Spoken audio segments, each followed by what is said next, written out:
भारत के एक कोने में बसा था एक रहस्यमय गांव। नाम था भानगढ़। खूबसूरत पहाड़ियों से घिरा, हरियाली से लहलहाता ये गांव जितना शांत दिखता था, उसके पीछे उतने ही खौफनाक राज छुपे थे। गांव के लोग अक्सर कहते थे, अगर रात के ठीक 12 बजे ढोल की आवाज सुनाई दे तो बाहर मत निकलना। शाम होते ही लोग अपने दरवाजे बंद कर लेते, खिड़कियां जाम कर लेते और घरों में छिप जाते, क्योंकि रात के 12 बजते ही गांव के आसमान में अचानक एक उड़ता हुआ ढोल दिखाई देता था। ढोल से एक बूढ़ा कंकाल जैसा आदमी प्रकट होता, बड़ी बड़ी आंखें, झुकी हुई पीठ और हाथ में वही पुराना ढोल। वो गलियों में घूमता और हर घर के सामने रुककर ढोल बजाता। ढोल की आवाज सुनकर लोगों का खून जम जाता था। फिर एक रात एक मासूम बच्चा ढोल की आवाज सुनकर बाहर आ गया। फिर जैसे ही वो ढोल के पास पहुंचा तो ढोल की आवाज अचानक रुक गई। बूढ़ा उसे घूरने लगा और फिर ढोल दोबारा बजने लगा। अगली सुबह गांव के बीचों बीच उस बच्चे की लाश मिली। उसके पास वही ढोल अपने आप नाच रहा था। उस दिन के बाद से गांव में हर रात किसी न किसी घर के सामने ढोल बजता और जो भी उसके पास जाता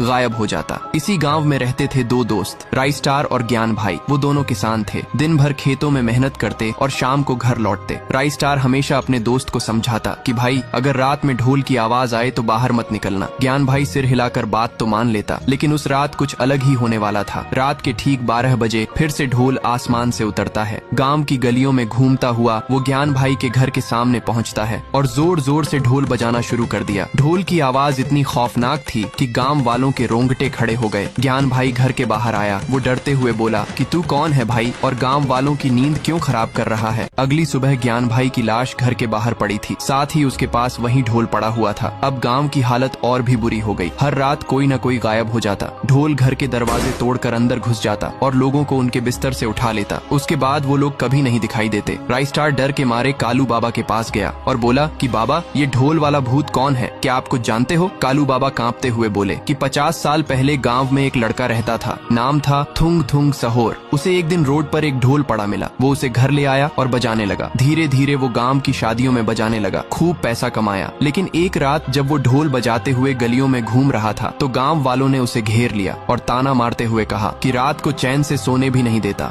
हर जगह शोर करता रहता है। थुंग थुंग ये बर्दाश्त नहीं कर पाया। उसी रात उसे हार्ट अटैक आया और उसकी मौत हो गई। उसका शरीर वहीं पड़ा रहा और पास में वो ढोल भी। तभी ढोल अपने आप जोर जोर से नाचने लगता है। फिर थुंग थुंग की आत्मा उस ढोल में समा गई।